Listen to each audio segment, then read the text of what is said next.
You know how to know that you're with the right person? To me, it all boils down to safety. And I'm not talking about physical safety, like feeling they won't hit you or push you, but emotional safety. How you feel with them. When you're with them together, alone, or with friends, or with family, how you feel with your partner and about your partner. If there's somebody who forced you to feel like you're on a constant roller coaster with crazy highs and insane lows, maybe occasionally they just ghost you or disappear for a couple of days.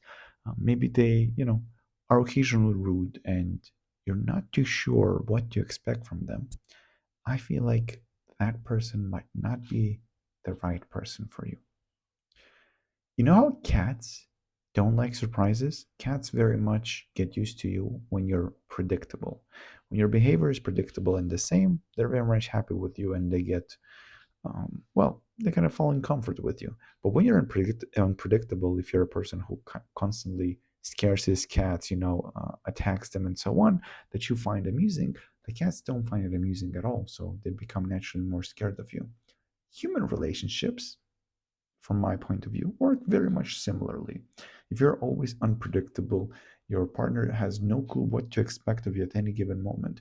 Will he come? Will he keep the promise? Then it just sucks. I mean, it honestly sucks. If one thing a partner should be is reliable, you should know that they're always there for you. They'll step in, they'll be there when you need them. And if they're not, well, as I said, you're not really with the right person. So this is the number one thing that tells you with the right person. And when that is in place, you can start working on everything else, like improving yourself, building a business if that's what you're into, working out together, reading together, learning various things, exploring the world, exploring each other. So many great things. But they're worth doing only if you feel safe with your partner. Imagine how a person should feel about the idea of exploring each other or exploring the whole world with your partner when they're unstable. What if you go to a completely new country where you don't know the language, you don't know the customs, you don't really know much, and your partner just decides to, I don't know, disappear for a day? How would you feel in that situation? If you knew that that is a possibility, would you ever agree to go with your partner to that place? Those are good things to think about. How you feel emotionally. Is there an emotional safety? And if there is, and a good one, I'm not talking about complacent one. If your partner is just a slug on a couch that doesn't do much with their life, um, you cannot really say that you're safe with them because that's not safety. That's delusion. They're not really participating in the relationship. They just exist, and for some reason, you feel very much attached. Relationship is both of you working both ways for yourself and for each other. You're building something together. So that's why emotional safety is when you know you can trust and rely on your partner. And when that foundation exists, only then can you build lots of cool stuff on top of it, such as exploring the world, each other, getting rich, getting shredded, getting wherever you want. If we go a step further, imagine if your partner is someone unpredictable, right? Unreliable, not stable.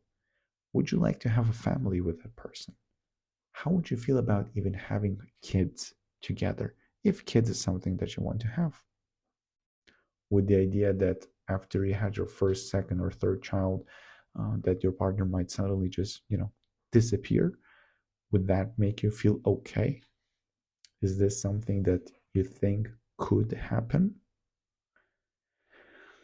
So, yeah, it is a heavy topic, and it's always hard to think about this stuff when you're already in a long relationship.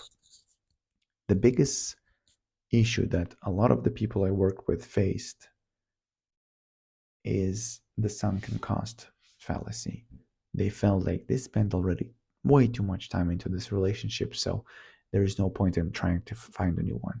I felt once the same way when, after my 3 year Actually, 4 year relationship ended. During that relationship, I felt like there is no way I'm going to be bothered searching for another person ever. Such a waste of time showing up, opening up, doing so much things only for the chance that it might, stop in the future. But now being in the right relationship with the right person, I know it's 100% worth it every time to give yourself fully to your partner to make sure everything is as good as it can be. And only when you put out like that, you create that emotional safety. And both you and your partner feel that. And you can honestly just do whatever you want in this world. There's no stopping you because you have achieved the hardest thing out there, being right for each other. I don't know what's honestly harder than that, um, because most of the other things, like achieving, worldwide success, becoming ultra rich, reaching highest peaks of sport, those are all absolutely fantastic and crazy challenges. But ultimately, you rely on yourself in all of those things. So it's just you versus you. But a relationship is the two of you. That's way harder because, well, you can control yourself, you can never control your partner. So, yeah, finding the right person is definitely a super hard thing. And if you want some help with this, I'm here to share my experience to help you find that right person, to know if you're with the right person. So, do reach out to me, leave a comment, whatever helps you, whatever feels more comfortable, and let's work together.